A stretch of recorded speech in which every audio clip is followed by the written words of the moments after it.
सवाल ये है कि आखिर झारखंड प्रशासन कर क्या रही है। झारखंड प्रशासन की विधि व्यवस्थाएं क्यों नहीं सुधर रही है।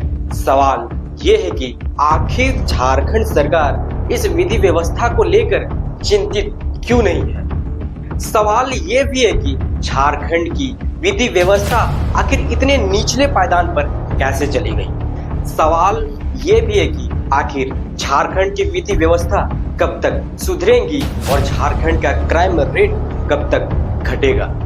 ध्वस्त झारखंड की कानून व्यवस्था। मानो इस राज्य में लॉ एंड ऑर्डर नाम का कोई चीज है ही नहीं। अपराधियों को राज्य में खुलेआम छूट दे दिया गया है। इस राज्य में विधि व्यवस्था की बात करें तो शायद हमें नहीं लगता है कि बहुत ज्यादा ठीक है।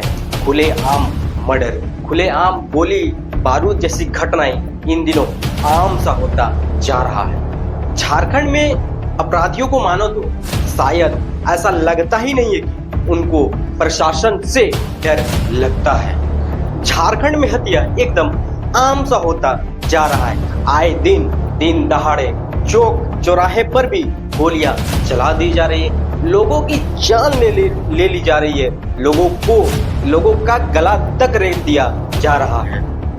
अपराधियों का मनोबल इतना बढ़ गया है कि वे कहीं घने जंगलों में नहीं, कहीं सुनसान जगहों पर नहीं, बल्कि वे अब थाने के बगल में ही, चौक चौराहे में ही गोली चला देते हैं, गला तक रेत देते हैं। इस बात से आप अंदाजा लगा सकते हैं कि अपराधियों का मनोबल कितना ऊंचा दिन ब दिन बढ़ता चला जा रहा है।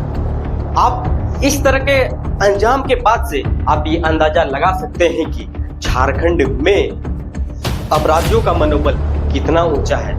थाने के बगल में ही गोली चला दी जाती है, लेकिन वहां के थानों वालों के कानों में खबर तक नहीं पहुंचता। बाकायदा वहां के लोगों ने अपराधियों को पकड़कर प्रशासन के हवाले कर देते हैं। झारखंड में क्राइम रेट दिन ब दिन बढ़ता चला जा रहा है। कभी बड़का गांव एनटीपीसी के जीएम को गोली मार दिया जा रहा है, तो कभी धनबाद में फायरिंग तक की घटनाएं सुनने को मिल रही है, तो कभी कई गुटों के बीच में ही धनबाद में आपस में ही फायरिंग की जाती है।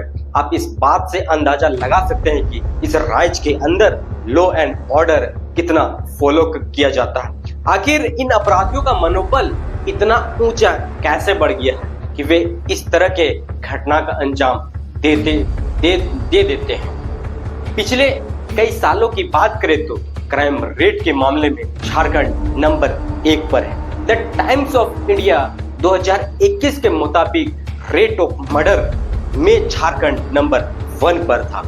दिन ब दिन ये क्राइम घटने के बजाय ये क्राइम बढ़ता चला जा रहा है। पता नहीं इस राज्य की प्रशासन, इस राज्य की सरकार इस विधि व्यवस्था को ठीक करने के लिए क्यों सजग नहीं है। आखिर क्यों उनके हाथ इस विधि व्यवस्था को लेकर जकड़ा है। आखिर क्यों इस तरह के अंजाम दिन दहाड़े में ही दे दिया जाता है।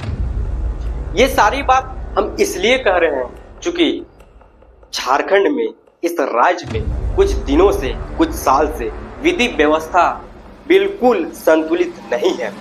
कानून व्यवस्था के नाम से, लॉ एंड ऑर्डर के नाम से बिल्कुल ठप है। प्रशासन ना तो इन अपराधियों पर तंज कस रही है, ना ही सरकार ही इन अपराधियों पर तंज कस रही है। इस तरह से हमें नहीं लगता है कि इस राज्य के लोग भी सुरक्षित हैं, क्योंकि आप इस बात से अंदाजा लगा सकते हैं कि थाने के बगल में ही दिन दहाड़े गोली अपराधियों द्वारा चलाया जा रहा है।